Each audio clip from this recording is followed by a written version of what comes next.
Halo semuanya dan selamat datang di sesi bedah materi kita kali ini. Buat kalian yang udah siap berjuang, hari ini kita bakal ngebongkar abis peta jalan resmi dan silabus wajib untuk Olimpiade Sains Nasional jenjang SMP tahun 2026. Kita nggak cuma sekedar ngomongin teori di sini, tapi kita akan benar-benar nyiapin mental dan strategi kalian buat ngedapin salah satu tantangan akademik paling bergengsi di Indonesia.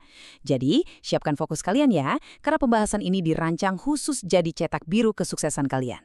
Nah, ini dia rencana perjalanan kita hari ini. Kita bakal mulai dari visi menuju Indonesia Emas 2045, lalu masuk ke jadwal dan tahapan OSN, bedah silabus IPA, apa sih sebenarnya soal HOTS itu? Lanjut ke simulasi soal dari level yang gampang sampai yang bikin pusing, dan terakhir pastinya, gimana caranya supaya kalian siap meraih medali emas. Oke, kita langsung masuk ke bagian pertama, menuju Indonesia Emas 2045 yang merupakan tujuan utama dari OSN ini. Diselenggarakan langsung oleh Balai Pengembangan Talenta Indonesia dari Kementerian Pendidikan Dasar dan Menengah, kalian harus tahu kalau Olimpiade ini itu bukan sekedar ajang buat pamer medali di sekolah, sama sekali bukan. Kompetisi ini sengaja dirancang buat mencetak generasi yang punya daya saing di tingkat global. Simpelnya, ini adalah langkah nyata buat nyiapin sumber daya manusia super tangguh demi mewujudkan visi Indonesia Emas 2045. Jadi, pas kalian ikutan kompetisi ini, kalian tuh sebenarnya lagi disiapin buat jadi para pemikir masa depan bangsa. Keren banget kan? Lanjut ke bagian kedua, jadwal dan tahapan OSN, atau garis waktu di tahun 2026. Sekarang, coba keluarin kalender kalian dan catat ini baik-baik. Perjalanan kalian bakal dimulai dari seleksi tingkat sekolah, biasanya sekitar bulan Januari sampai Februari. Nah, kalau kalian lolos dari situ, kalian akan masuk ke tahap yang super krusial, yaitu tingkat kabupaten atau kota yang udah dijadwalkan secara resmi tanggal 8 Juni 2026. Setelah itu, persaingan bakal makin memanas ke tingkat provinsi, sampai akhirnya puncaknya di semifinal dan final nasional. Lingkari tanggal 8 Juni itu tebal-tebal ya, itu hari penentuan kalian. Masuk ke bagian ketiga, bedah silabus IPA OSN. Kira-kira apa aja sih yang harus benar-benar dipelajari? Kalau ngomongin silabus IPA OSN, materinya tuh jujur aja ya, luar biasa luas. Kalian dituntut buat bisa menyeimbangkan cara kerja otak kalian. Di satu sisi, ada fisika yang isinya full perhitungan dan konsep presisi, kayak mekanika, tekanan fluida, sifat optik, sampai kelistrikan. Tapi di sisi lain, kalian juga harus jago menghafal dan memahami teori biologi yang kompleks banget, kayak genetika, ekologi, tunggu dulu, bahkan sampai ke ilmu forensik. Iya, kalian nggak salah dengar, forensik beneran masuk dalam silabus biologi tahun ini. Benar-benar paket komplit. Terus, seberapa banyak sih soal yang bakal kalian kerjain? Untuk tahap awal di tingkat sekolah dan kabupaten atau kota, kalian bakal dihadapkan sama tepat 40 soal dengan batas waktu yang cukup bikin deg-degan. Tapi hati-hati, begitu kalian tembus ke tingkat provinsi, jumlah tantangannya itu langsung loncat jadi 50 soal. Dan pastinya, dengan tingkat kesulitan yang jauh di atasnya.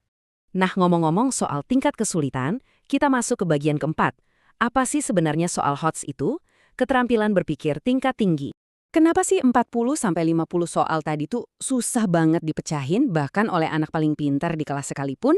Kuncinya ada di sistem penilaian yang namanya HOTS, atau Higher Order Thinking Skills. Intinya gini, soal HOTS itu nggak bakal bisa kalian taklukan cuma dengan modal sistem kebut semalam, baca buku teks. Nggak akan mempan.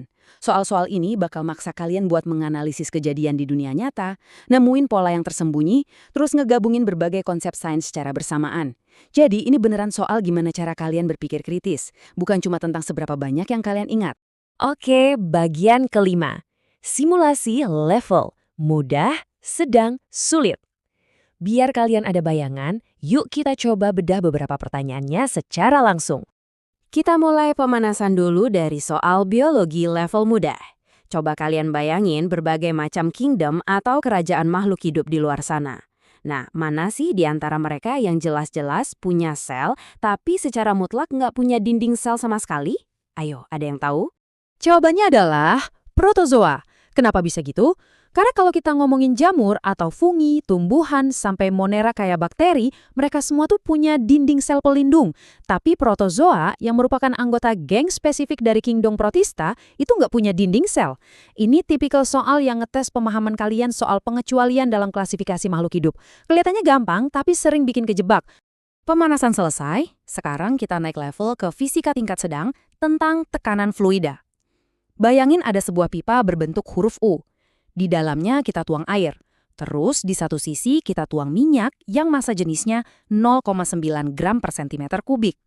Minyak ini ngebentuk kolom setinggi 20 cm. Pertanyaannya, berapa milimeter sih selisih tinggi antara permukaan air dan minyak itu? Coba, kasih waktu otak kalian beberapa detik buat mikir. Nah, penyelesaiannya ini sebenarnya menunjukkan sisi elegan dari fisika. Karena tekanan hidrostatis di batas bawahnya itu pasti seimbang, kita tinggal nyesuaiin rasio massa jenis sama tingginya aja. Kalian kalikan 0,9 dengan tinggi minyak 20 cm, hasilnya 18. Artinya, tinggi kolom air di sebelahnya itu pasti 18 cm. Minyaknya 20 cm, airnya 18 cm. Berarti ada selisih 2 cm kan? Karena yang ditanya satuannya milimeter, tinggal diubah aja jadi 20 mm. Gampang kan kalau udah tahu rahasia konsepnya? Tarik napas panjang karena kita mau masuk ke zona level sulit. Pertanyaan biologi kali ini bakal ngajak kalian masuk ke kerumitan metabolisme sel. Pertanyaannya simple tapi menjebak. Gimana cara kalian membedakan secara pasti antara proses yang memecah molekul kompleks versus proses yang justru membangun molekul tersebut? Banyak banget siswa yang ketukar antara dua konsep ini. Trik gampangnya tuh cuma satu, perhatiin arah aliran energinya. Katabolisme, contohnya kayak kita bernafas atau respirasi seluler, itu tugasnya memecah dan merombak sesuatu yang kompleks dengan tujuan melepaskan energi. Sebaliknya, anabolisme itu proses membangun.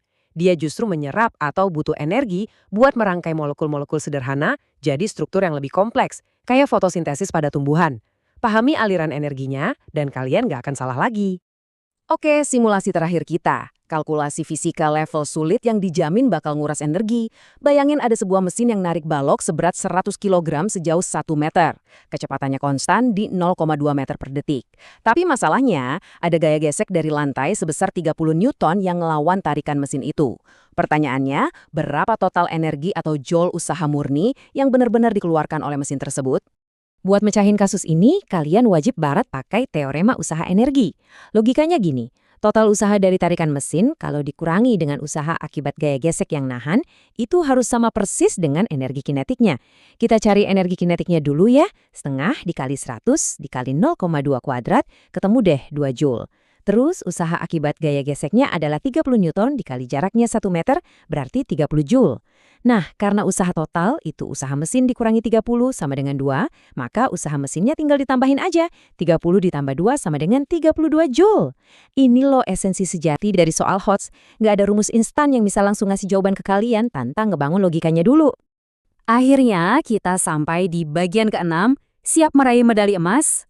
Kalian udah tahu tahapannya, udah lihat betapa padatnya silabusnya, dan barusan udah nyicipin langsung gimana gila-gilaan soalnya. Nah, semua persiapan berdarah-darah itu ujung-ujungnya bermuara ke sini.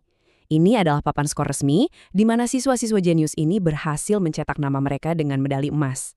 Asal kalian tahu ya, beberapa dari mereka bahkan bisa tembus skor 87 dari 100 untuk soal-soal sesulit tadi. Bener-bener standar yang luar biasa tinggi yang harus kalian jadikan patokan. Terus gimana caranya nyusul mereka dan bisa sampai ke level elit itu? Ingat selalu cetak biru kita. Stop cuma mengandalkan hafalan mati. Mulai pahami konsep dasarnya. Biasakan diri ngerjain soal HOTS sambil nyalain stopwatch, supaya mental kalian tahan banting di bawah tekanan waktu. Dan yang paling penting, porsi belajar fisika dan biologi kalian itu harus seimbang. Kalau mau menang, kalian harus jadi jagoan lintas disiplin ilmu. Tanggal mainnya udah ditetapkan, silabusnya menanti untuk ditaklukkan. Dan ujian sesungguhnya udah kelihatan jelas di depan mata. Waktu terus berdetak menuju tanggal 8 Juni itu. Jadi, pertanyaan saya buat kalian sekarang, setelah semua pembahasan ini, akankah nama kalian yang nanti terukir manis di daftar peraih medali emas OSN tahun 2026? Jangan menyerah sekarang. Tetap fokus dan buktikan kemampuan kalian.